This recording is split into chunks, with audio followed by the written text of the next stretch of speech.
Essayer d'aider Catherine à décoder son rêve. Bonjour Catherine. Super, bonjour Brigitte et bonjour Christophe. Bonjour Catherine. Alors allez-y, Je vous laisse entre les oreilles de Brigitte. Experte des rêves, alors... Oh, experte, j'irai pas jusque-là.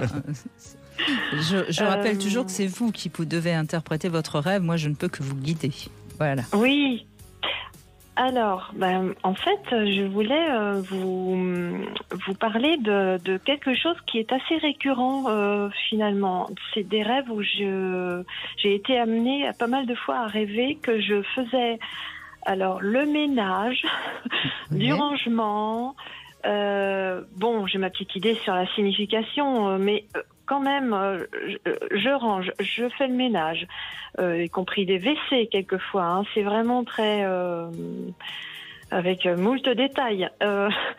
Je mets la table, j'organise des repas, je cuisine pour la famille, je fais en sorte que tout est bien. Enfin, il y a eu diverses scènes comme ça. Ouais.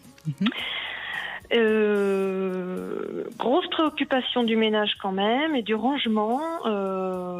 Et puis quand c'était par rapport à la famille, pour mettre la table, faire en sorte de bien organiser tout un repas, cuisiner, ranger, nettoyer avant, après.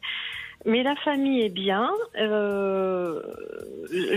grande tablée, mais moi, c'est comme si je ne faisais pas partie de la scène à ce moment-là. Tout le monde est content en général, mais on me calcule pas, quoi. Hein, dans ces repas. Et puis autrement, c'est souvent le ménage, quoi. Le ménage et le rangement qui sont souvent revenus. C'est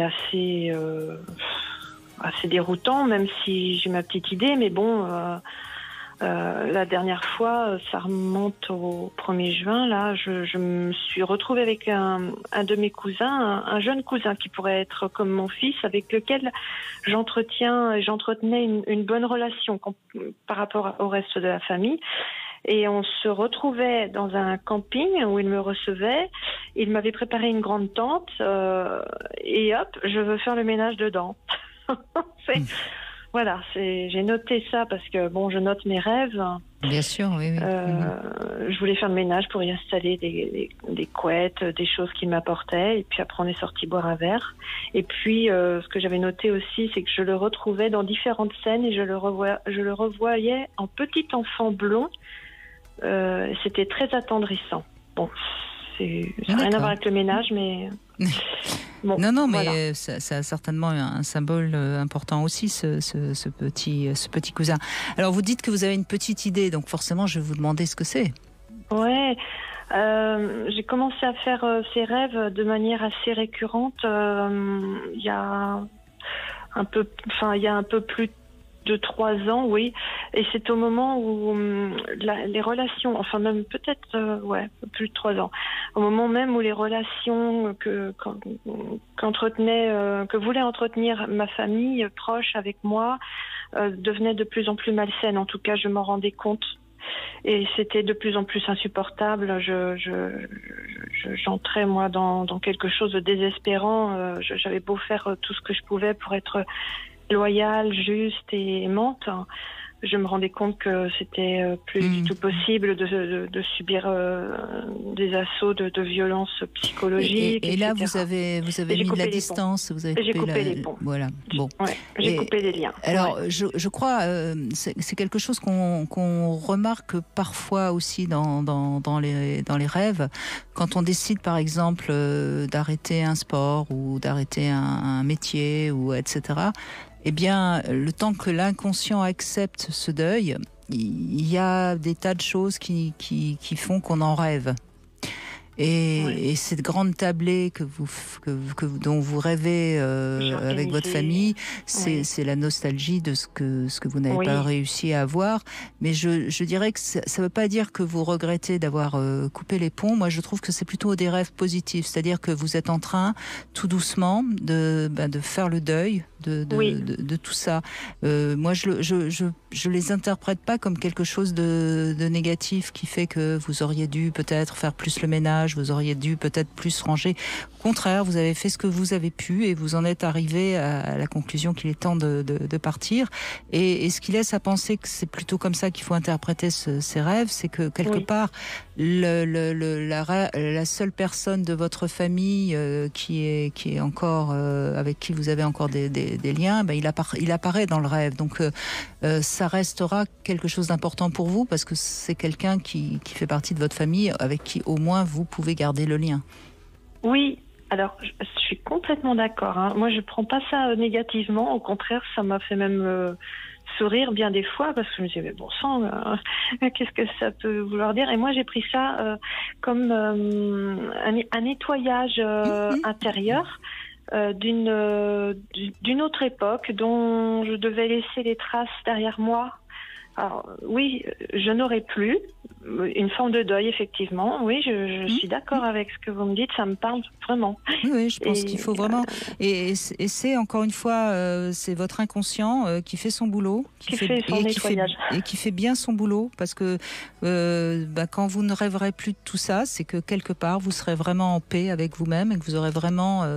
coupé et vous serez ravi vous avez, enfin, je veux dire, dans ce rêve, tout laisse à penser que vous avez pris la bonne décision, en tout cas, parce que c'est pas un rêve angoissant, vous cassez rien, vous tombez pas.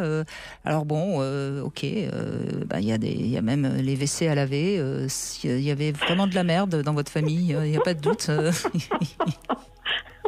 Oui, c'est vrai que je... dans beaucoup de familles, je peux vous rassurer, Catherine. On dit que 80% des familles sont dysfonctionnelles, vous savez, donc pas de culpabilité à avoir en la matière. Alors, ce qui est peut-être intéressant, et là, encore une fois, moi je vous donne une interprétation, vous verrez ce que vous en ferez, c'est que vous êtes, il est en camping, c'est une tente, ça laisse à penser que pour l'instant, vous n'avez pas encore votre nid familial réellement solide. Vous voyez, il y a peut-être un devenir comme ça à trouver.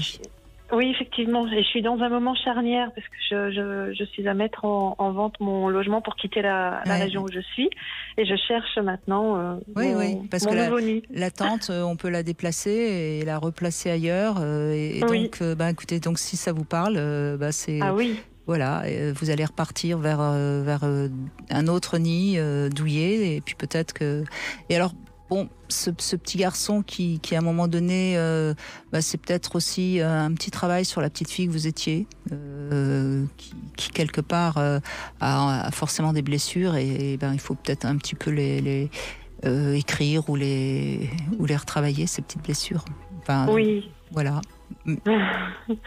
Oui, j'ai beaucoup écrit d'ailleurs. Ça m'a sauvée. C'est vraiment excellent l'écriture pour ça. Ah, moi je le dirais tous les jours si je le pouvais. Écrire, c'est être en paix avec soi, et lire, c'est n'être jamais seul. Quand on aime lire et qu'on sait écrire, je crois qu'on n'est jamais seul. Et puis, c'est vrai que ce petit enfant, effectivement, comme vous dites souvent, on est un peu tous les personnages quelque part dans les rêves. Quand il est dans mon rêve tout petit, blond, c'est un peu moi, effectivement. Je peux voir ça comme ça, mais c'est aussi prendre soin de cet enfant intérieur. Moi, je suis vraiment essayé de travailler là-dessus. Maintenant, je suis sur un autre travail, et grâce à vos émissions, j'avais compris ça aussi. Mais c'est aussi m'attacher maintenant à être une mère pour moi aussi, du coup. Bien sûr. Eh bien, écoutez, merci d'avoir partagé ces rêves avec nous. Merci, Catherine. Je vais continuer à faire le ménage maintenant. Allez-y. Bon week-end à vous. Merci. Allez, on fait une petite